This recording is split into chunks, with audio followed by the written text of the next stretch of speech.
बिस्मिल्लाहिर्रहमानिर्रहीम। My dear students and viewers, अस्सलाम वालेकुम। मैं हूं प्रोफेसर नसीर अहमद गाज़ी और आज how to learn English lecture number 15 के साथ मैं हाज़िर हुआ हूं। और आज का लेक्चर एक बहुत ज़्यादा इम्पॉर्टेंट पार्ट ऑफ स्पीच के बारे में है, जिसे हम कहते हैं प्रेपोजिशन। प्रेपोजिशन जो है ये क्यों इतना इम्पॉर्टेंट है बच्चों? इसकी सबसे बड़ी वजह यह है कि प्रेपोजिशन का इस्तेमाल इतना पेचीदा है कि शायद जिन ग्रामेरियंस ने प्रेपोजिशन को तख्लीक किया शायद वो भी उसमें कंफ्यूज हो जाते हों। और ये चीज़ आप अपने पूरे करियर में जब आप पढ़ेंगे, मैं आज भी 30 साल पढ़ाने के बाद भी आज कई दफ़ा प्रेपोजिशन के इस्तेमाल में थोड़ा बहुत कंफ्यूज हो जाता हूँ। तो बच्चों, सबसे मेन वजह उसकी क्या है? उसकी मेन रीज़न क्या है? उसकी मेन रीज़न ये है कि L1 और L2 में उसके इस्तेमाल का फ़र्क।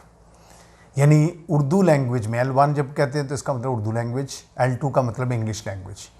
उर्दू लैंग्वेज में और इंग्लिश लैंग्वेज में प्रेपोजिशन के इस्तेमाल का जो फ़र्क है, ये एक बहुत बुनियादी वजह है इसके कॉम्प्लेक्स होने की, कंफ्यूजिंग होने की।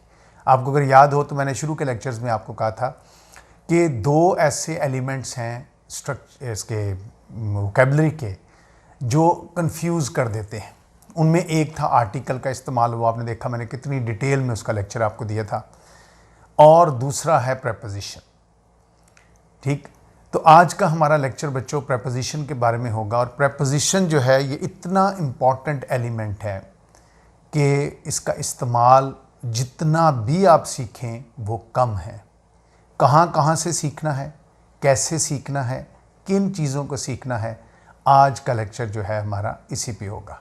और हो सकता है कि ये मैं दो पार्ट्स में करूं, यानी प्रेपोजिशन के दो पार्ट बनाऊं, एक पार्ट ए और एक पार्ट बी, क्योंकि ये लेंथी लेक्चर है, इम्पॉर्टेंट लेक्चर है। इसलिए मैं ये नहीं चाहता कि बहुत ज़्यादा ओवरलोड हो जाए, हमारे स्टूडेंट्स पर ओवरलोडेड हो जाएं।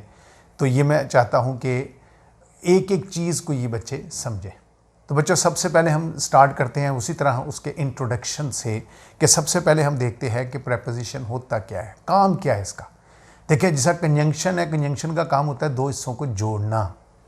प्रेपोजिशन का काम होता है दो चीज़ों के दरमियान एक रिलेशन, एक ताल्लुक जाहिर करना। अब वो क्या हो सकती हैं दो चीज़ें? तो वो है कि a preposition shows a relation between a noun and a pronoun. यानी एक तरफ कोई नाउन हो या प्रोनाउन हो तो उसका रिलेशन, उसका ताल्लुक किसके साथ जोड़ा जाता है? दूसरी तरफ किसी और नाउन के साथ, किसी और प्रोनाउन के साथ, किसी वर्ब के साथ, यानी उसका रिलेशन वर्ब के साथ भी जोड़ा जा सकता है, किसी एडजेक्टिव के साथ, एडवर्ब के साथ। यानी मीन्स के एक तरफ जो है वो लाजमी एक नाउन या प्रोनाउन होगा और दूसरी तरफ भी एक नाउन और प्रोनाउन हो सकता है। ठीक है ना? जैसे मैं मिसाल तौर पे कह दूं कि a book is on the table, तो देखो ना, बुक का टेबल के साथ हम रिलेशन जोड़ रहे हैं। बुक भी नाउन है और टेबल भी नाउन है। ठीक है? सो बच्चों, डेफिनेशन इसकी क्या हुई कि a word that shows the relation between a noun and a pronoun with another noun, pronoun, verb, you can say, or adjective, even sometimes adverb, इनके साथ वो उसका रिलेशन जुड़ा है। तो हम कहते हैं कि ये अल्फाज क्या हैं? These are prepositions। अब इसकी हम मिसाल में देता हूँ। मिसाल के तौर पे a book is on the cupboard। अब देखो फिक्रा है, a book is on the cupboard, a book is in the cupboard। अब देखो दो प्रेपोजिशन बच्चों मैंने लगाए हैं, एक मैंने लगाया on the cupboard, एक मैंने लगाया in the cupboard। अब अगर जब हम कहते हैं book is on the cupboard तो ताल्लुक फिर नाउन का नाउन के साथ है, यानी बुक का ताल्लुक किसके साथ है? कबर्ड के साथ है, लेकिन सेंस और है। जब मैं कहूँगा book is on the table तो वो सेंस और हो जाती है। जब मैं कहूँगा book is in the cupboard तो सेंस और हो जाती है। ऑन द कबर्ड का मतलब तो ये है कि कबर्ड के बाहर ऊपर उसकी टॉप पर पड़ी हुई है, लेकिन इन द कबर्ड का मतलब है अलमारी के अंदर बंद है। सो देखो, इसका मतलब क्या हुआ कि बुक का टेबल के साथ रिलेशन तो है, लेकिन ये ऐसा रिलेशन है जो वेरी कर रहा है, डिफरेंट है। एक और एग्जांपल हम देखते हैं, मिसाल के तौर पे, ही is walking on the road.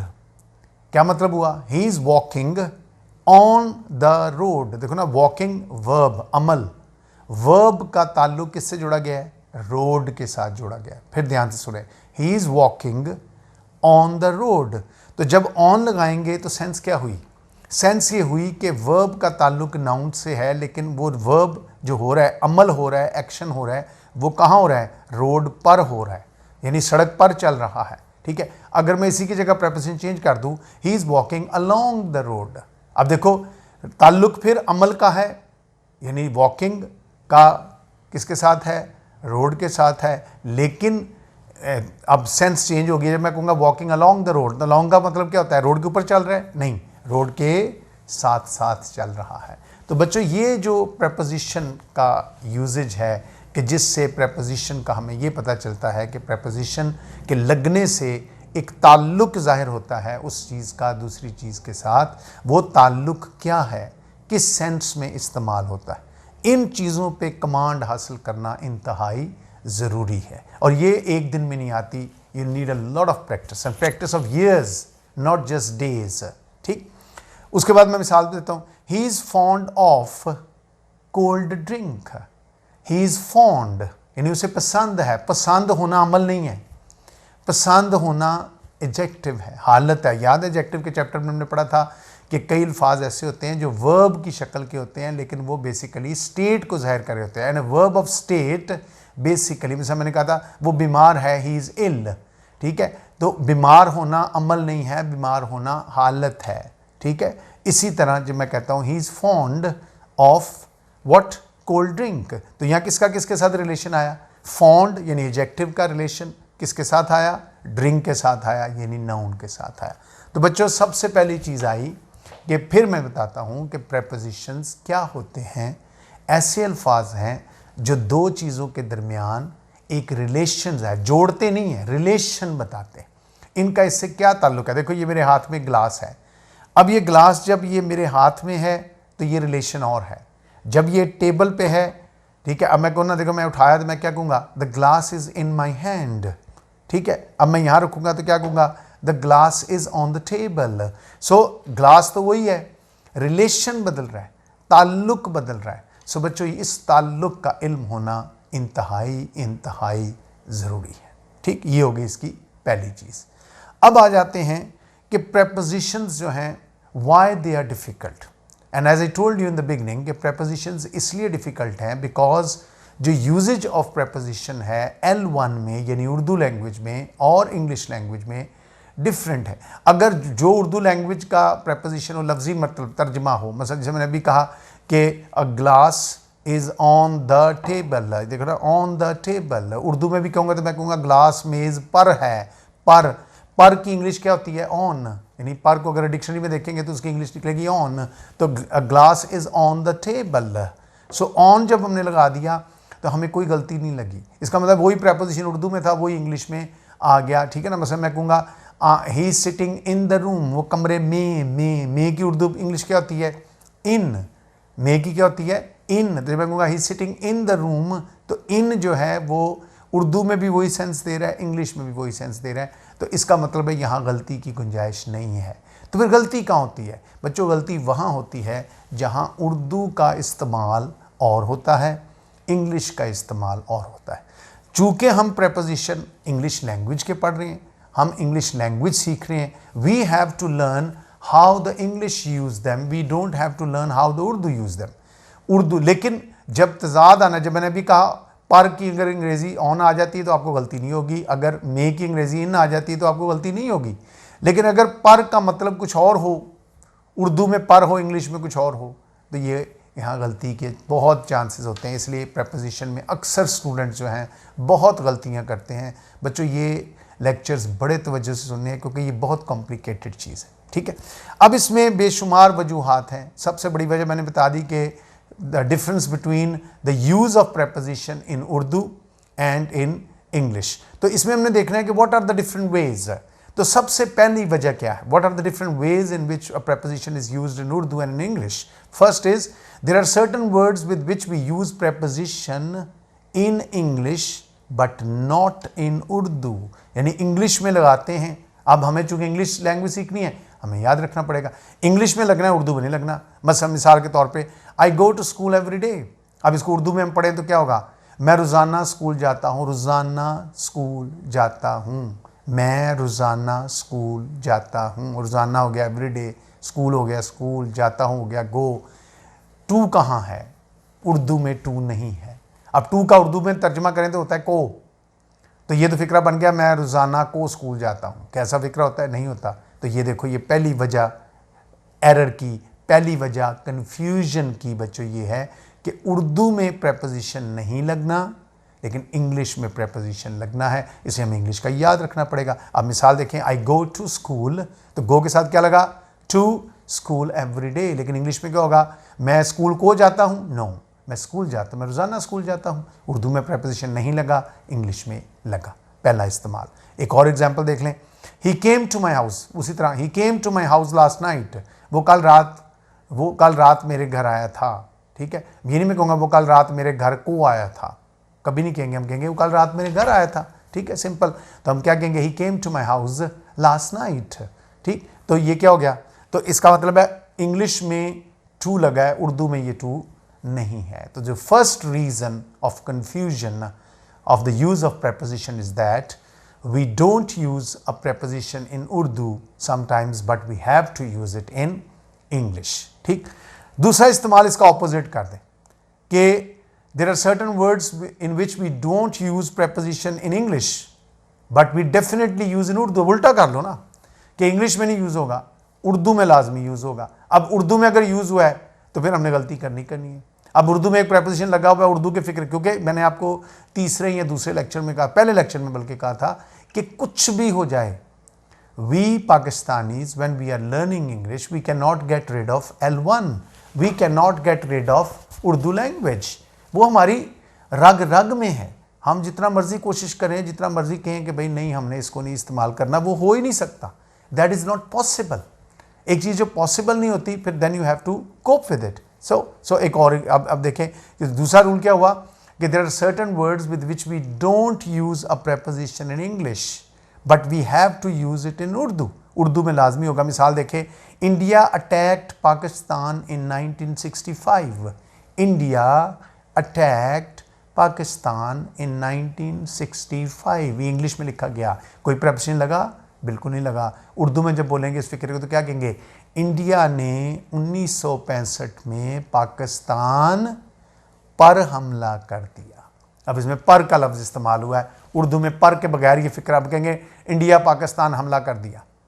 ठीक है, फिक्रा गलत। इंडिया ने पाकिस्तान पर हमला कर दिया। अब उर्दू में पर लगाना बहुत ज़रूरी था। अब पर चूँकि लगा हुआ है, नालायक स्टूडेंट जो होगा, कमज़ोर स्टूडेंट जो होगा, कंफ्यूज्ड स्टूडेंट जो होगा, वो क्या कह देगा? India attacked on Pakistan. और ये कॉमन एरर्स में आम आता है, इंडिया अटैक्ड ऑन पाकिस्तान।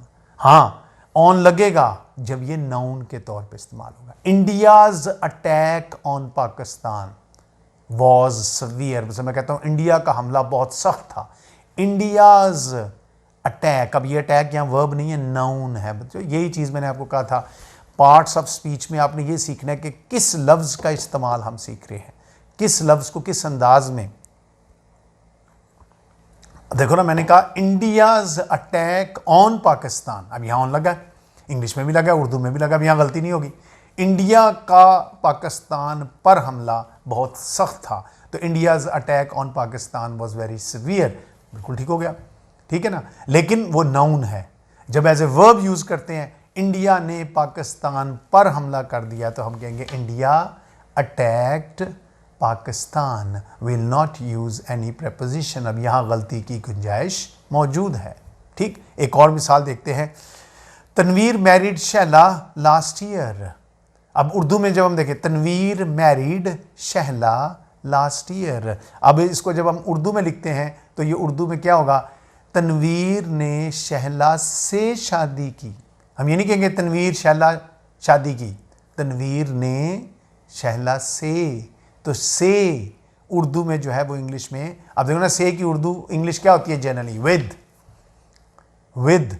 तो अगर हम यहाँ लगा देंगे तनवीर, तो यहाँ कई बच्चे लिखेंगे तनवीर मैरिड विद शहला, क्योंकि उर्दू में से आ रहा है, उन्होंने लगाना ही लगाना है। ये कैसे हो सकता है कि उर्दू में लगा हो प्रेपोजिशन और हम इंग्लिश में ना लगाएं? बच्चों very confusing thing is this, the use of preposition. मैं बार बार आपको कह रहा हूँ, जैसे मैंने आर्टिकल में आपको बड़ा जोर दिया था कि आर्टिकल के देखो ना, हमने 3 इस्तेमाल पढ़े थे, इंडेफिनिट कहाँ लगाना है, डेफिनेट कहाँ लगाना है और कहाँ कुछ भी नहीं लगाना। इधर भी यही प्रॉब्लम है कि यहाँ पे कि कब कहाँ लगाना है, कहाँ नहीं लगाना, कहाँ कौन सा लगाना है। कभी उर्दू में कुछ होगा, इंग्लिश में कुछ और होगा।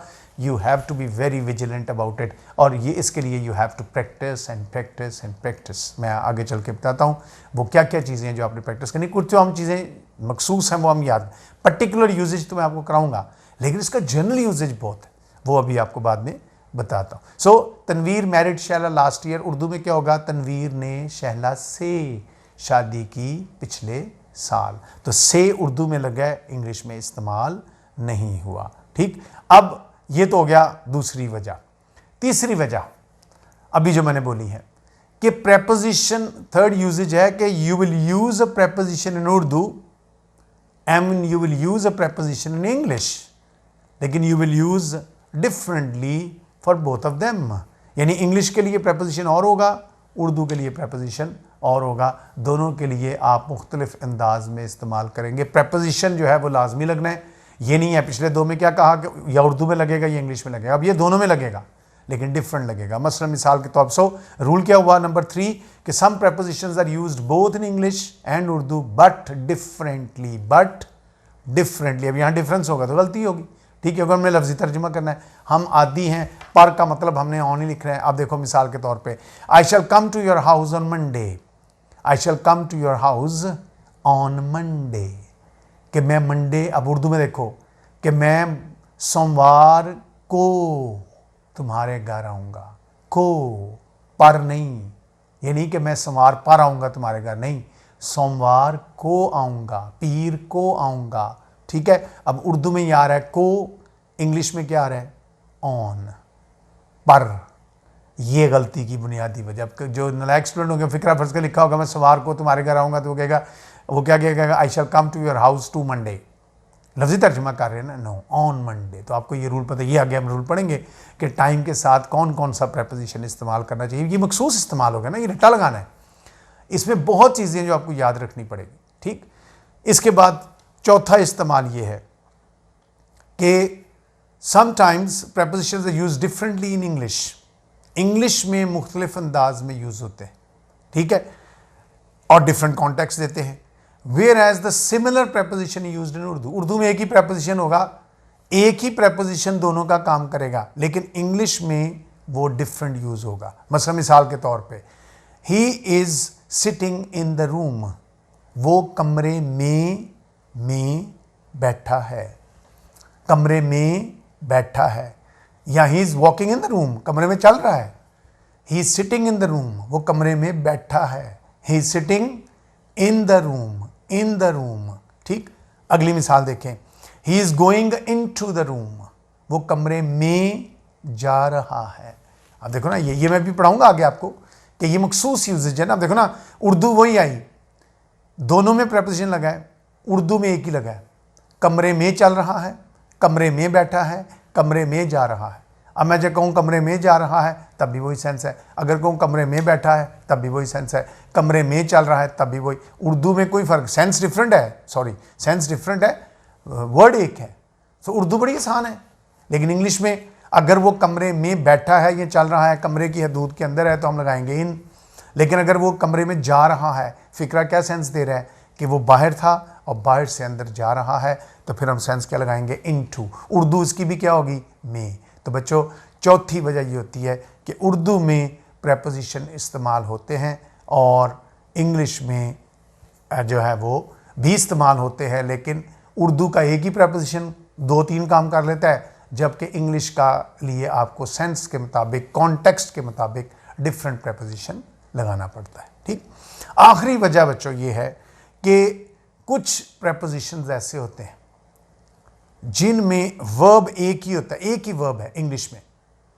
मिसाल के तौर पे मैं वर्ब ले लेता हूँ एग्री, मैं वर्ब ले लेता हूँ कॉल, लेकिन उसके साथ डिफरेंट प्रेपोजिशन लगते हैं। जैसे ना call, call at, call on, call in. अब देखो ना, कॉल एट लगाएंगे सेंस और होगी, कॉल ऑन लगाएंगे सेंस और होगी, कॉल इन लगाएंगे सेंस और होगी। कॉल इन का होता है अपनी तरफ बुलाना, कॉल एट का मतलब उसकी तरफ जाके उसको मिलना, ठीक है। I called at that person, तो इसका मतलब मैं उसको मिलने गया। I called in that person, मैंने उसको बुलाया, मेरे मुझे मिलने आओ, सेंस डिफरेंट है। सो कॉल के साथ एट लगाएंगे और सेंस हो जाएगी, ऑन लगाएंगे और सेंस, ये रट्टा लगाना पड़ता है। इसको हम कहते हैं वर्बल फ्रेजेस, यानी प्रेपोजिशनल फ्रेजेस भी कहते हैं, इनको वर्बल फ्रेजेस भी कहते हैं, क्योंकि call is a verb, verb के साथ प्रेपोजिशन का इस्तेमाल, ये आपको रट्टा लगाना पड़ता है। और ये बुक्स में बड़ी बड़ी लंबी लिस्ट है, पूरी पूरी कह लो चैप्टर्स मिल जाते हैं जिसके अंदर आपको वर्ब्स का इस्तेमाल आता है। और ये पेपर में भी आता है, इंटर लेवल पे भी ये वैसे भी आपको आ जाते हैं, सेंटेंस में यूजेज के लिए आ जाते हैं। So it's a very important thing. और ये इसकी पूरी पूरी शॉर्ट बुक्स पैम्फलेट टाइप मिलती है, जिसमें पूरी हज़ारों की लिस्ट होती है जो आपको याद, ये रट्टा लगाने वाली चीज़ें याद करनी पड़ेगी। आपको पता होना चाहिए कॉल के साथ एट लगे तो मीनिंग क्या है। अब ये नहीं आप कह सकते कि यहाँ हम तुक्का लगा रहे, तुक्का नहीं लगेगा, ठीक है। मैं मिसाल देता हूँ आपके साथ कि उसके साथ बस एग्री वर्ड है, Aslam agreed with me, Aslam agreed with me, agree के साथ क्या लगा है, विद, यानी इसका मतलब क्या है, असलम ने मेरे साथ इत्तेफाक किया, मेरे साथ, सेंस ये है मेरे साथ इत्तेफाक, मतलब मैं जो बातें कर रहा था उसे मेरे साथ इत्तेफाक किया कि हाँ जी ठीक कह रहे हैं आप, ठीक कह रहे हैं, इत्तेफाक किया। अगला फिक्रा देखिए, ही एग्रीड टू हिज सजेशन, तो देखो ही एग्रीड, उससे एग्री नहीं किया, उसकी सजेशन से एग्री किया। ही एग्रीड टू हिज सजेशन, अब यहाँ जब उसमें साथ पोजेसिव प्रोनाउन आ गया, हिज सजेशन, उसकी सजेशन, तो फिर उसके साथ हमने क्या लगाया, एग्री के साथ टू लगा दिया। एक और मिसाल देखें, she agreed at the proposal, उसने प्रपोजल पे इत्तेफाक किया, शी एग्रीड एट। अब देखो गौर करो, पहला जो फिक्रा था उसमें बंदे से इत्तेफाक था कि बंदे के साथ इत्तेफाक किया, तो क्या लगा, एग्री विद। दूसरा जो फिक्रा था उसमें बंदे की किसी चीज़ के साथ इत्तेफाक किया, और तीसरा जो फिक्रा था उसमें सिर्फ चीज़ के साथ इत्तेफाक किया। जब सिर्फ चीज़ हो, बंदे का जिक्र ना हो, तो क्या लगेगा, एट। जब चीज़ भी हो और बंदा भी हो तो क्या लगेगा, टू। और जब सिर्फ बंदा हो तो क्या लगेगा, विद। तो agreed with, agreed to, agreed at. मैं फिर जुमले पढ़ता हूं, असलम एग्रीड विद मी, इसका मेरे साथ इत्तेफाक किया। ही एग्रीड टू हिज सजेशन, उसने उसके मशवरे के साथ इत्तेफाक किया, उसके, हिज।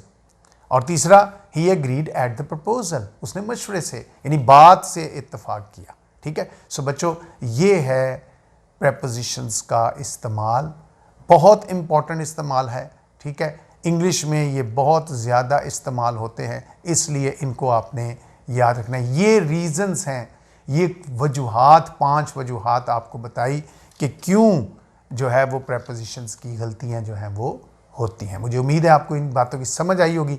अब हम आगे बढ़ते हैं, एक स्टेप आगे, अब हम आ जाते हैं मखसूस इस्तेमाल पर, ठीक। तो बच्चों, जो मखसूस इस्तेमाल है उसमें अब सबसे पहले हम देखेंगे कि यूजेज ऑफ प्रेपोजिशन, यानी हम प्रेपोजिशन का मखसूस इस्तेमाल पढ़ने लगे हैं ओनली अकॉर्डिंग टू टाइम, कि टाइम के लिहाज से, वक्त के लिहाज से कौन कौन से प्रेपोजिशन जो है वो यूज़ होते हैं। इनको फिर आपको रट्टा लगाना पड़ेगा कि कौन से ऐसे प्रेपोजिशन हैं जो वक्त के लिहाज से इस्तेमाल होते हैं, टाइम के लिहाज से इस्तेमाल होते हैं, ठीक है। इनमें मिसाल के तौर पे ऐट का इस्तेमाल आप देखेंगे, इन का इस्तेमाल देखेंगे, ऑन इस्तेमाल होता है टाइम के लिए, बिफोर इस्तेमाल होता है, अगो इस्तेमाल होता है, फॉर इस्तेमाल होता है, सिंस इस्तेमाल होता है, ड्यूरिंग इस्तेमाल होता है, फ्रॉम इस्तेमाल होता है, टू इस्तेमाल होता है, टिल इस्तेमाल होता है, विद इन इस्तेमाल होता है। ये सब प्रेपोजिशन ऐसे हैं जो टाइम के लिए यूज़ होते हैं। अब इनको आप रट्टा लगा सकते हैं, इनको आप याद रख सकते हैं, इनकी एग्जाम्पल्स को याद रख सकते हैं, ठीक है। और जिस तरह पिछली वीडियोस में करता रहा हूँ, जब ये लेक्चर्स कंप्लीट हो जाएंगे, जैसे मैंने कहा इसको मैं 2 पार्ट्स में बनाऊंगा, एक पार्ट ए होगा और पार्ट बी होगा, ताकि आप इसको पूरी तवज्जो के साथ इसको आप समझ सकें। तो सबसे पहले हम देखते हैं कि पहला इस्तेमाल है कि एट कहाँ यूज़ होता है। तो सबसे पहले है कि at is used for exact time, at is used for exact time, यानी हम एग्जैक्ट टाइम जब बताना हो किसी चीज़ का तो हम एट इस्तेमाल करते हैं। मसलन ही अराइव्ड देयर एट 10:30, अब देखो ना 10:30 is the exact time. He arrived there at 10:30 कि वो 10:30 पर वहाँ पहुँच गया। अब हमने उर्दू नहीं देखनी, अब हमने उर्दू नहीं देखनी कि उर्दू में वो वही लफ्ज़ लगा है नहीं लगा, हमने देखना है इंग्लिश का यूजेज, जिसको आपने you have to learn it in English, ठीक है। सो मिसाल तौर पे he reach there exactly at 7 o'clock, वो पूरे 7 बजे वहाँ पहुँच गया। देखो ना, एक फिक्रे में आया वो 10 बजे 10:30 पहुँच गया, 10:30 बजे पहुँचा, एक है पूरे 7 बजे पहुँच गया, ठीक है। ही reached there exactly at 7 o'clock. So exactly at 7 o'clock clearly shows कि that is exact time, ठीक। फिर उसके बाद नंबर 2 दूसरा है at is also used for some parts of the, देखो दिन के पहर होते हैं, 2-3 पहर निकाल कर, मॉर्निंग, इवनिंग, आफ्टरनून, बाकी जितने भी पहर हैं, जैसे मॉर्निंग है इनके साथ एट नहीं लगता, इनके साथ इन लगता है, इन द मॉर्निंग, द भी लगता है, ये मखसूस इस्तेमाल हो गया, in the morning, in the afternoon, in the evening. इसके अलावा जितने भी पहर हैं, ठीक है, sunset, sunrise, dawn, midnight, night, सब के लिए जितने भी पहर हैं दिन के, उनके साथ हम क्या लगाते हैं, एट इस्तेमाल करते हैं। मसलन he left his house at sunset, यानी इसका मतलब है जब सनसेट हुआ, गुरूब आफ्ताब हुआ, उस वक्त उसने घर गया, इसका मतलब है मगरब के टाइम वो चला गया, ठीक। या old man wanted to go for fishing at dawn, dawn कौन सा टाइम होता है, सहरी का टाइम, कि ओल्ड मैन जो है, ये ओल्ड मैन इन द सी जो आपका नावल है BA का, ओल्ड मैन द सी, उसमें old man wanted to go for fishing at dawn, वो चाहता था कि वो डॉन के वक्त यानी सुबह सुबह सहरी के वक्त जो है वो फिशिंग के लिए जाए। तो देखो ना, डॉन भी एक पहर है, कोई एग्जैक्ट टाइम नहीं है, सनसेट भी एक पहर है, एक पहर का नाम है, एक खास स्पेसिफिक पीरियड का नाम है, हम उसको कहेंगे, इसके लिए भी क्या लगेगा, एट इस्तेमाल होगा, ठीक है। अच्छा, तीसरा इस्तेमाल बड़ा खूबसूरत इस्तेमाल है कि एट जो है वो कभी कभी वक्त के लिए भी और जगह के लिए भी, जो फंक्शंस या ओकेजन से रिलेटेड है, मतलब कोई फंक्शन है, फंक्शन जब हो रहा है और जहां हो रहा है, दोनों के लिए एट लगेगा। मतलब मिसाल के तौर पे मैं मिसाल तौर पे कहता हूं, I met him at the marriage ceremony, I met him at the, तो इसका मतलब है, मुझे को पूछता है यार कहाँ मुलाकात हुई थी उससे, मैं कहूँगा एट द मैरिज सेरेमनी, इसका मतलब जहां शादी हो रही थी, वेयर, वहाँ सेंस है वेयर। कब मुलाकात हुई थी, शादी पे हुई थी, इसका मतलब जब मैं शादी पे गया था। तो ये टाइम के लिए भी बच्चों लगता है। फिर सुनने, थर्ड जो यूजेज है एट का वो ये है कि it can be use for time, it can be use for place, for functions and occasions, at the birthday party, इसका मतलब जब पार्टी पे मैं गया, ठीक है। मसलन मिसाल के तौर पे, he asked me to meet him at lunch, उसने मुझे कहा कि मुझे लंच पर मिलना। लंच पर मिलने का मतलब क्या है, जब मैं लंच पे जाऊंगा या जहां मैं लंच पे जाऊंगा। मैं बोलूँ लंच पे मिलना, इसका मतलब है जहां मैं लंच करता हूं आके मिल लेना। तो ये दोनों सेंस में है, ये बच्चों प्लेस के लिए भी यूज हो रहा है, ये टाइम के लिए भी यूज हो रहा है। तो ये चूंकि इकट्ठा था, मैंने इसलिए एक पॉइंट में ही इसको डिस्कस कर दिया था कि बाद में कंफ्यूज ना हो कि फॉर सेंस अगर ये हो कि where did you meet him, मैं कहूँगा I met him at the party, इसका मतलब जहाँ मैं पार्टी पे गया हुआ था, ठीक है। या at the birthday party of my friend, इसका मतलब जहाँ मैं पार्टी अपने दोस्त की पार्टी पे गया होता, जिस जगह, मुराद जगह है, लेकिन सेंस ये है कि मैं एक फंक्शन या ओकेजन का जिक्र कर रहा हूँ, ठीक है। अच्छा जी, उसके बाद आ गया, ये 3 इस्तेमाल थे बच्चों किसके, एट के। अब आ जाते हैं ऑन पे। ऑन किसके लिए इस्तेमाल होता है, सबसे पहले सबसे आसान है, ऑन यूज़ करते हैं हम डेज़ के लिए। वीक के जो डेज़ होते हैं, मंडे, ट्यूसडे, वेडनेसडे, थर्सडे, कोई भी डे आप लगा दें तो उसके लिए आप क्या लगाओगे, ऑन लगाओगे। मसलन we went to the movie on Sunday, we went to the movie on Sunday, तो संडे के साथ हमने क्या लगा दिया, ऑन लगा दिया। अब उर्दू में देखो ना, ये नहीं हम कहेंगे मैं संडे पर गया था, मैं संडे को गया था, उर्दू में को है, उर्दू जो मर्जी है वो। अब आपने वो, मैंने आपको इसलिए 5 रूल्स बता दिए हैं कि ये फ़र्क आपको पता होना चाहिए, लेकिन आपने जब यूज़ करना है, जब इसको याद करना है, आपने इंग्लिश के अंदाज में करना है, उर्दू को बीच में नहीं लेके आना, ठीक। मिसाल के तौर पे एक और दूसरा अगला इस्तेमाल इसका ऑन का ये है कि इंपॉर्टेंट डेज़ के लिए यूज़ होता है। On is use for important days. मतलब इंपॉर्टेंट डेज़ क्या है, एवरी डे जिसको आप कोई नाम दे देते हैं, it is an important day. हमारे जितने त्यौहार हैं, हमारे जितने ओकेजन्स हैं बड़े बड़े, मतलब मिसाल तौर पे he gave me a gift on Eid, यानी उसने ईद पर मुझे, ईद पर, देखो ना यहाँ पर ऑन आ गया, यहाँ लफ्ज़ी तर्जमा भी ठीक हो गया, यहाँ कभी गलती नहीं होगी क्योंकि उर्दू में पर आ रहा है, उर्दू में पर आ रहा है, इंग्लिश में ऑन आ रहा है, गलती कोई नहीं होगी। लेकिन फिर आपने इंग्लिश ही याद रखनी है, उर्दू को याद नहीं रखना। ठीक, तो इंपॉर्टेंट डेज के लिए। तीसरा फिर ऑन का इस्तेमाल है कि ये डेट्स के लिए इस्तेमाल होता है, कोई भी डेट हो। मसलन पाकिस्तान वॉज इस्टेब्लिश्ड ऑन 14 अगस्त, पाकिस्तान जो है वो 14 अगस्त को इस्टेब्लिश हुआ था। यानी या मैं कहूँ आई वॉज बॉर्न ऑन 30, यानी मैं 30 अगस्त को पैदा हुआ था, मैं कहूँगा आई वॉज बॉर्न ऑन 30th अगस्त। तो ऑन जो है वो डेट्स के लिए भी यूज़ होगा। तो देखो डेज के लिए यूज़ हुआ, इंपॉर्टेंट डेज के लिए यूज़ हुआ, और यानी वीक के डेज हो गए, इंपॉर्टेंट डेज हो गए, और डेट्स के लिए यूज़ हुआ। तो ऑन के भी 3 इस्तेमाल हो गए। उसके बाद आ जाते इन पे। इन का इस्तेमाल जो है बच्चों क्या है, in is use for years. In use होता है किसके लिए, ईयर्स के लिए, सालों के लिए, हम सालों के लिए यूज़ करते हैं। इन का इस्तेमाल हम देखते हैं कि इट्स यूज फॉर ईयर्स। मसलन ही वॉज बॉर्न इन 1972। ठीक है, उर्दू में भी ये क्या होगा, 1972 को पैदा हुआ को भी कह सकते हैं, में पैदा हुआ वो भी कह सकते हैं। मैं 1980 में पैदा हुआ मिसाल तौर पे, तो मैं कहूँगा 1980 में पैदा हुआ। ठीक है, या सब कॉन्टिनेंट वॉज डिवाइडेड इन 1947। सो कोई भी ईयर हो, ईयर्स के साथ हमने क्या लगाना है, इन लगाना है। फिर इन मंथ्स के लिए यूज़ होता है। अगला इन का इस्तेमाल दूसरा ये है कि इट्स यूज फॉर मंथ्स। मसलन I was born in August, I was born in August. ठीक, या ही केम टू पाकिस्तान इन जुलाई, वो जुलाई में पाकिस्तान आया था, मैं अगस्त में पैदा हुआ। देखो उर्दू में आ रहा है, इंग्लिश में इन आ रहा है, कोई गलती नहीं होगी। लेकिन फिर वही आपको कहा है बार बार कि आपने उसको। फिर इनका यूजेज जो है वो सेंचुरीज़ के लिए, सदियों के लिए। हाँ, लेकिन इसमें याद रखना है जब सदियों के लिए हम इस्तेमाल करते हैं तो फिर उसके साथ द लगाते हैं। ठीक है, तीसरा इस्तेमाल है इनका कि Shakespeare was born in the 16th century। Shakespeare was born in the 16th century।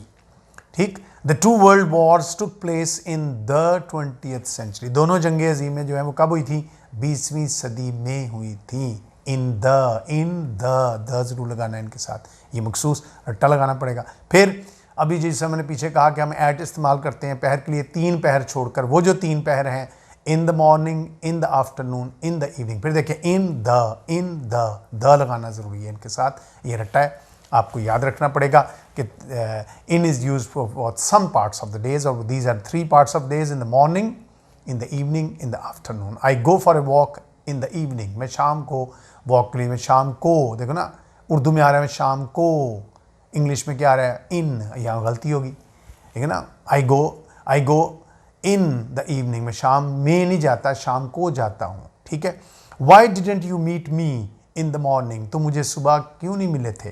ठीक है, तो वो उर्दू का जो भी इस्तेमाल हो, उर्दू देखो, उर्दू आपकी अपनी लैंग्वेज है। उर्दू में एक चीज़ जैसे भी इस्तेमाल हो रही हो उसकी हमें कोई टेंशन नहीं होती।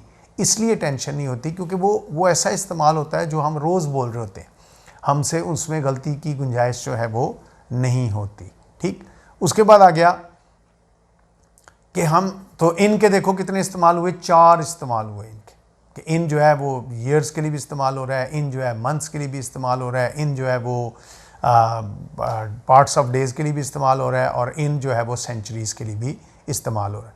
उसके बाद हम आ जाते हैं बिफोर। ये 2 वर्ड्स हैं बच्चों, बड़े ध्यान से पहले सुनो, बहुत तवज्जो से। बिफोर और अगो, बिफोर और अगो दोनों का मतलब होता है पहले। ठीक, पहले तो ये फ़र्क ज़हन में रखें कि जब हम इनको इंग्लिश में यूज़ करते हैं, उर्दू में तो एक ही अंदाज़ होगा, उर्दू में हमेशा वक्त से पहले लिखा होगा। मैं 10 बजे से पहले, यानी सॉरी बाद में बोला जाएगा, 10 टाइम पहले बोला जाएगा, बाद। ठीक है, शाम होने से पहले, शाम पहले आ जाएगा, फिर पहले का लफ्ज़ आएगा, एक मुराद है पहले। उर्दू में बिफोर का मतलब भी है पहले, और उर्दू में अगो का मतलब भी है पहले। पहले तो ये फ़र्क याद रखें कि बिफोर हमेशा पहले लगेगा, ठीक है, टाइम से पहले लगेगा, और अगो हमेशा टाइम के बाद लगेगा। मतलब पहले ही होगा, लगेगा जगह के लिहाज से टाइम के बाद लगेगा। एक तो ये फ़र्क आपने याद रखना है। ठीक है, दूसरा बिफोर जो है वो एग्जैक्ट टाइम के लिए होता है। किसके लिए होता है, एग्जैक्ट टाइम। मतलब मिसाल के तौर पे मैं कहूँगा वो मुझे 10 बजे से पहले मिला, तो मैं क्या कहूँगा, ही मेट मी बिफोर 10 o'clock। यानी देखो ना, बिफोर एक तो टाइम से पहले लगा है, बिफोर 10 o'clock, यानी 10 o'clock before, no, before 10 o'clock। फिर देखें, अब मिसाल एक और मैं देता हूँ, he came to the shop before 9:30, यानी वो 9:30 से पहले शॉप पे आया था। He came to the shop before 9:30। ठीक, आगे, did you see him before sunset, यानी क्या तो तुमने उसको सनसेट से पहले, अब सनसेट भी एक एग्जैक्ट टाइम है, बेशक वो पीरियड है एक, लेकिन एक खास पीरियड, एग्जैक्ट पीरियड। सनसेट जब होगा हमें पता होगा कि हम मगरब की बात करें, सनराइज का हमें पता होगा, मिडनाइट का हमें पता होगा, ना इसका डॉन का हमें पता होगा, ये भी एग्जैक्ट टाइम है, लेकिन ये पहर है, लेकिन है ये एग्जैक्ट। ठीक, एग्जैक्ट पहर है, ये आप कह सकते हैं। ठीक, तो हम कहेंगे did you see him before sunset, कि क्या सूरज ग्रुप होने से पहले तुमने उसको देखा था, तो बिफोर सनसेट देखो ना, फिर बिफोर टाइम से पहले लगा है, तो याद रखें बिफोर का मतलब भी उर्दू में है पहले, और किसके लिए लगता है, एग्जैक्ट टाइम के लिए, चाहे वो एग्जैक्ट टाइम हो या एग्जैक्ट पहर हो, एग्जैक्ट हो। ठीक है, एग्जैक्ट सेंचुरी हो, एग्जैक्ट ईयर हो, एग्जैक्ट होना चाहिए। ठीक है, ठीक है, मिसाल तौर पे he went to America before 1940, वो 1940 से पहले अमेरिका गया था, तो हम बिफोर लगाएंगे। 1940 is the exact time, exact year. ठीक है, डेट को हो जाए, मसलन he came to my house before 14 अगस्त, 14 अगस्त से पहले आया था, तो बिफोर लग जाएगा। तो मतलब तो पहले ही है ना, लेकिन एग्जैक्ट के लिए। अच्छा जी, अब आ जाते हैं अगो पे। अगो जो है वो एक तो वक्त के बाद लगना है, हमेशा बाद में आना है, मतलब पहले है बाद में, और पीरियड के लिए लगता है, यानी जो एग्जैक्ट टाइम के लिए नहीं होगा, पीरियड के लिए होगा। मतलब मिसाल के तौर पे, I saw him in the class 30 minutes ago, मैंने 30 मिनट पहले उसको क्लास में देखा था, 30 मिनट पहले। अब 30 मिनट एग्जैक्ट टाइम है, no, period of time. 30 minute क्या होते हैं, एक शुरू होने का वक्त और एक ख़त्म होने का वक्त, इनके दरमियान। तो हम क्या कहेंगे, I saw him in the class 30 minutes ago, मैं 30 मिनट पहले उसको क्लास में देखा था। ठीक है, तो 30 minutes is not the exact time, it is a period of time. और देखो उर्दू में पहले आया, मैंने 30 मिनट पहले देखा था, 30 मिनट वक्त पहले आया, पहले बाद में आया। लेकिन इंग्लिश में यहाँ अगो हमेशा बाद में आएगा, वक्त पहले आएगा, बिफोर हमेशा पहले आता है। ये फ़र्क याद रखना है, कॉमन एरर्स में भी पूछा जाता है। ठीक है, तो I saw him in the class 30 minutes ago, ये नहीं कहूँगा 30 मिनट्स बिफोर। ठीक, he came to Pakistan 10 years ago, he came to Pakistan 10 years ago, वो 10 साल पहले। अब देखो ना, 10 साल एग्जैक्ट पीरियड है, 10 साल का मतलब कोई मखसूस साल नहीं है, वो 10 साल पहले आया था, इसका मतलब है आज से 10 साल पीछे। लेकिन मैं कहूँ, अब देखो ना, मैं यही कह देता हूँ, वो 1900 यानी वो 2010 से पहले आया था, ये 2020 है, वो 2010 से पहले आया था, तो भाई ये एग्जैक्ट टाइम है। लेकिन 10 साल पहले आया था, ये पीरियड ऑफ टाइम है। अगर मैं कहूँ 2020 से पहले आया था, मैं कहूँगा ही केम हेयर बिफोर 2010। लेकिन अगर मैं कहूँ 10 साल पहले आया था, he came here 10 years before, ये नहीं कहूँगा बिफोर 10 ईयर्स, 10 ईयर्स बिफोर, ये मखसूस। इसमें कुछ आगे एडवांस्ड यूजेज है। फिर देखो, जिससे मैंने बार बार हर लेक्चर में आपको कहता हूँ, कुछ यूजेजेस हैं जो एडवांस्ड हैं। वो एडवांस यूजेजेस वो हैं जो पहले बेसिक जब हमें आ जाते हैं, उसके बाद जब हम समझते हैं कि बच्चे को बेसिक्स आ गए हैं, तो उसके साथ बना वही बात जो मैं बार बार कहता हूँ, अग्गा दौड़ पीछा चौड़। हम ये नहीं है कि हम खिचड़ी बनाते जाएं, नहीं, you have to be very methodical, technical तरीके से एक एक पॉइंट को समझें, एक एक चीज़ का इस्तेमाल समझें। ये मैं वक्त का इस्तेमाल पढ़ा रहा हूँ ना, इसके बाद अगले लेक्चर में मैं बताऊँगा कि जनरली ये अल्फाज जगह के लिए, फ़लानी चीज़ के लिए कहाँ यूज़ होते हैं। और फिर एक तीसरा इस्तेमाल आएगा, वो है जो आपने रट्टा लगाना है, जो आपने बुक से याद करना है, जिसको मैंने कहा था फ्रेजल वर्ब्स भी कहते हैं, प्रेपोजिशनल फ्रेजेस भी कहते हैं, वर्ब फ्रेजेस भी कहते हैं, इनको हर नाम से हम याद रखते हैं। ये आपको बाकायदा याद रखने पड़ेंगे, 200, 300, 400 जितने भी हैं, इनका इस्तेमाल। जैसे मैंने कहा, कॉल के साथ ऐड भी लग सकता है, ऑन भी लग सकता है, इन भी लग सकता है, ये आपको याद करना पड़ेगा। That's why preposition is difficult. ठीक है, so he came to Pakistan 10 years ago, इसका मतलब 10 साल पहले आया था। ठीक है, उसके बाद आ गया बड़ा आसान इस्तेमाल, फॉर। हम वक्त के साथ कब लगाते हैं? देखो, फॉर हम लगाते हैं जब सेंस हो, मिसाल के तौर पे मैं क्या, पीरियड ऑफ टाइम हो, एग्जैक्ट टाइम नहीं, फॉर के लिए की सेंस में। मैं मिसाल से आपको समझाता हूँ। I have been living in this house for the last 10 years, यानी मीन्स कि मैं पिछले 10 साल से की सेंस में हम यूज़ करेंगे for the last 10 years. For ये अक्सर हम जब टेंसेस पढ़ेंगे तो टेंसेस में जो परफेक्ट कॉन्टीन्यूस फिक्रे होते हैं उनमें हम सिंस और फॉर का इस्तेमाल करते हैं, ये वो वाला इस्तेमाल है। तो फॉर इस्तेमाल होता है फॉर पीरियड ऑफ टाइम, ठीक है, पीरियड ऑफ टाइम के लिए हम इस्तेमाल करते हैं। मिसाल तौर पे I have been living this house for the last 10 years, इसका मतलब क्या है कि मैं इस घर में पिछले 10 साल से रह रहा हूँ, ठीक है। You have not been working for 1 month now, 1 महीना हो गया है तुम काम नहीं कर रहे, इसका मतलब है 1 महीना एग्जैक्ट टाइम नहीं है, it's a period of time. तो पीरियड ऑफ टाइम के लिए हम फॉर इस्तेमाल करते हैं। और ये भी पेयर है, ये भी पेयर है, जिस तरह बिफोर और अगो एक पेयर है, इसी तरह क्या नाम है इसका, फॉर और सिंस ये पेयर है।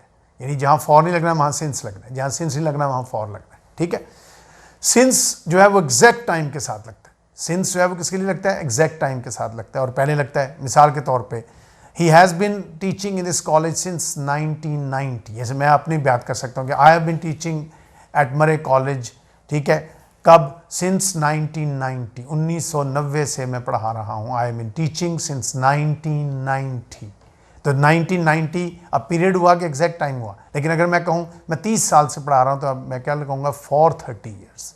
अगर मैं कहूँगा 30 साल तो मैं कहूँगा फॉर 30 ईयर्स। अगर मैं कहूँगा कोई सन बोल दूंगा, एग्जैक्ट टाइम हो जाएगा, तो फिर मैं लगाऊंगा सिंस। एक और मिसाल देख लेते हैं, आई have not seen him since Sunday. Sunday देखो ना, एक दिन है, मखसूस दिन है, एग्जैक्ट टाइम है, एग्जैक्ट डे है, ठीक है। तो आई have not seen him since Sunday. या मिसाल तौर पे मैं कोई साल बोल देता हूँ, मैं कहता हूँ I have not seen him since 2015, यानी 2015 से मैंने उसको नहीं देखा हुआ, इसका मतलब है सिंस 2015, यानी इससे पहले देखा था, तब से लेके अब तक मैंने उसको नहीं देखा। तो आई have not seen him since Sunday. इसी तरह आई have not seen him since, फ़र्ज़ करें कोई और डे हम लेते, मंथ ले लें, मैंने मैं फ़र्ज़ करें ये मंथ चल रहा है दिसंबर का, मतलब मैं कहता हूँ I have not seen him since August, मैंने अगस्त से उसका अगस्त भी एग्जैक्ट, यहाँ फॉर नहीं लगेगा, सिंस लगेगा।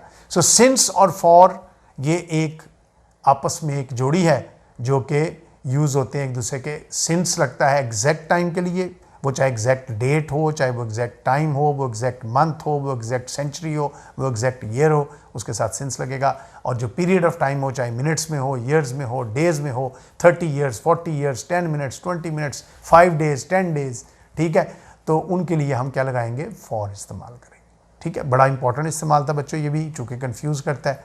उसके बाद हम आ जाते हैं ड्यूरिंग। ड्यूरिंग हम इस्तेमाल करते हैं जब बच्चों सेंस ये देना हो कि किसी ख़ास वक्त के दौरान कोई अमल बताना हो, यानी एक काम किसी ख़ास वक्त के दौरान हो रहा था, कुछ हो रहा था तो उस दौरान ये भी वो काम हो रहा था, यानी मीन्स कि ख़ास पीरियड के दौरान कुछ एक्टिविटी को हम जाहिर करते हैं। मतलब मिसाल के तौर पे मैं कहता हूँ, so he was caught cheating during the exam, यानी इसका मतलब है कि he was caught cheating during the exam, यानी एग्ज़ाम के दौरान। अब एग्ज़ाम आपको होता है 3 घंटे का पेपर होता है, तो इसका मतलब है उन 3 घंटों के दौरान वो चीटिंग करता पकड़ा गया। या what did you do during your stay there, मैं पूछता हूँ अपनी स्टे, वहाँ जो स्टे था तुम्हारा 6 महीने का, साल का, 2 साल का, 10 साल का, 20 साल का, इस दौरान तुमने क्या किया। यानी इसका मतलब है जब स्टे शुरू हुआ और स्टे ख़त्म हुआ, 20 साल का स्टे था, इस दौरान तुमने क्या किया।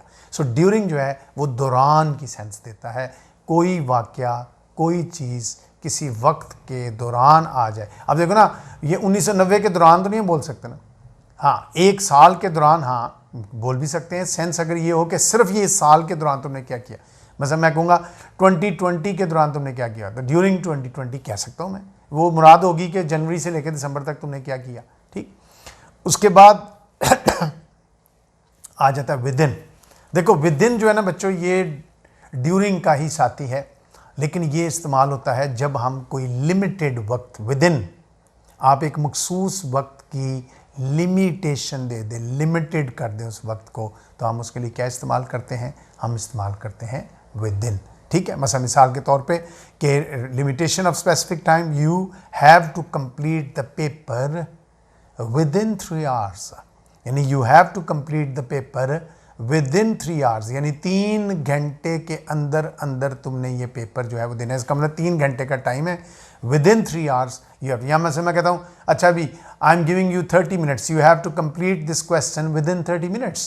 तो विद इन यूज़ हुआ। विद इन का मतलब है within a limited period, एक ख़ास मखसूस वक्त के, मतलब इधर दौरान ही है ये भाई ड्यूरिंग का ही है, लेकिन ड्यूरिंग वाली सेंस नहीं है। विद इन की सेंस है लिमिटेड, आपने एक लिमिटेशन दे दी है। देखो ना, मैं कहूँ पेपर के दौरान चीटिंग नहीं करनी भाई, इसका मतलब जितनी देर आप पेपर कर रहे हैं वहाँ मैं ड्यूरिंग लगाऊंगा, लेकिन विद इन मखसूस टाइम के लिए मैं लगाऊंगा। मतलब मैं कहूँगा you have to do this thing within 10 minutes, ये मैं मखसूस कर दूंगा तो फिर मैं विद इन लगाऊंगा। ठीक, उसके बाद हम आ जाते हैं फ्रॉम जो है ये भी कभी कभी इस्तेमाल हो जाता है सिंस के, जहाँ हम सिंस लगाते हैं ना, सिंस किस कहाँ लगाते हैं एग्जैक्ट टाइम के लिए, वहाँ हम फ्रॉम भी लगा सकते हैं कभी कभी। ठीक है, लेकिन चूंकि सिंस और फॉर बड़ा खूबसूरत कम्बिनेशन है, लेकिन कभी कभी हम फ्रॉम भी लगा सकते हैं। मसलन I start my work from 10 in the morning.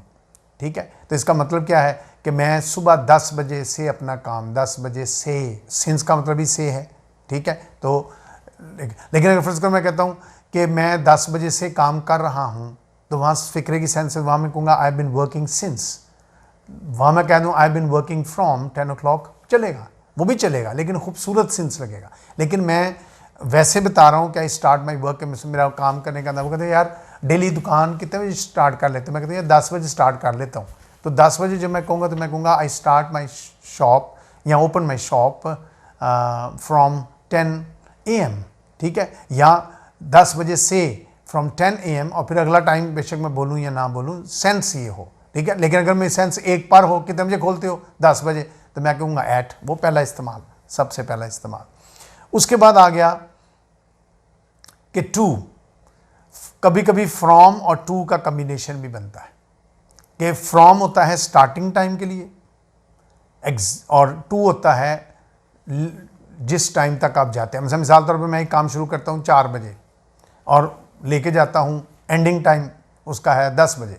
मतलब मैं 4 बजे से लेकर 10 बजे तक पढ़ता हूँ, तो 4 बजे स्टार्टिंग टाइम है और 10 बजे जो एंडिंग टाइम है, तो स्टार्टिंग टाइम के लिए मैं फ्रॉम लगाऊंगा और एंडिंग टाइम के लिए मैं टू लगाऊंगा। मसलन to is used when we talk about 2 times, which 2 times the starting time के लिए we use from and for the ending time we use to. मिसाल के तौर पे I study from 4 to 10 in the evening, यानी means मैं 4 बजे से लेकर 10 बजे तक पढ़ता हूँ, ये मेरा टाइम है। या आई study from 4 to 10 in the morning, इसका मतलब सहरी को उठता हूँ 4 बजे और 10 बजे तक सुबह तक मैं पढ़ता हूँ, तो हम इस तरह भी। या आई मीट पीपल, मतलब डॉक्टर कह रहा है कि I meet my patients from 3 to 7, from 3 to 7। ठीक है, तो मैं स्टार्ट 3 बजे करता हूँ और 7 बजे तक उनको मिलता हूँ। ठीक है, उसके बाद बच्चों एक और इसका इस्तेमाल है, टाइम का ये आखिरी इस्तेमाल है बच्चों के, टिल और अप टिल। टिल हम इस्तेमाल करते हैं और अप टिल इस्तेमाल करते हैं, फिर ये एंडिंग एक्शन के लिए यूज़ होते हैं। दोनों एक दूसरे के मुतबादिल हैं, जहाँ टिल लगता है वहाँ अप टिल भी लग सकता है। दोनों का मतलब होता है तक, इस वक्त तक, तक यानी एंडिंग टाइम। मिसाल के तौर पे I study till 10 at night every day. I study till यानी मैं 10 बजे तक पढ़ता हूँ। देखो ना, जब 2 टाइम, फिर सुन लें ये गलती कहाँ होनी है, अगर 2 वक्त दिए गए हैं, पहले वाले के साथ लगाना है फ्रॉम, ख़त्म होने वाले के साथ लगाना है टू, वहाँ टिल नहीं लग सकता। मतलब मैं 4 बजे से 10 बजे तक पढ़ता हूँ तो मैं नहीं कह सकता आई स्टडी फ्रॉम 4 to till 10, गलत, आई स्टडी फ्रॉम 4 to 10। लेकिन अगर मैं एक ही वक्त लगाऊँ ख़त्म होने वाला, मैं 10 बजे तक पढ़ता हूँ, आई स्टडी to 10 नहीं, वो गलत, आई स्टडी till 10, वहाँ मैं अप टिल भी लगा सकता हूँ, आई स्टडी अप till 10। ठीक, सो टिल लगता है जब एक वक्त दिया गया हो और वो एंडिंग वक्त हो, तो हम उसके लिए क्या लगाते हैं, टिल लगाते हैं। I study till 10 at night every day. ठीक है, you can use my car till या अप टिल संडे। देखो ना, यू के तो यार तुम इतवार तक मेरी गाड़ी इस्तेमाल कर सकते हो, मैं कहीं जा रहा हूँ, गाड़ी मेरी फ्री है, तुम ले जाओ, इतवार तक इस्तेमाल कर सकते हो। तो इतवार इज़ द एंडिंग, एक ही टाइम है, तो मैं यहाँ क्या लगाऊंगा, you can use my car till Sunday, यानी संडे तक इस्तेमाल कर सकते हो, या अप टिल संडे, दोनों इस्तेमाल बिल्कुल ठीक है। तो ये बच्चों मखसूस इस्तेमाल थे किसके, प्रेपोजिशन के विज़ावी टाइम, कि टाइम के लिहाज से जो है वो क्या है। सो बच्चों, आज हमने 3 चीज़ें देखी हैं। सबसे पहले हमने डेफिनेशन देखी है प्रेपोजिशन की।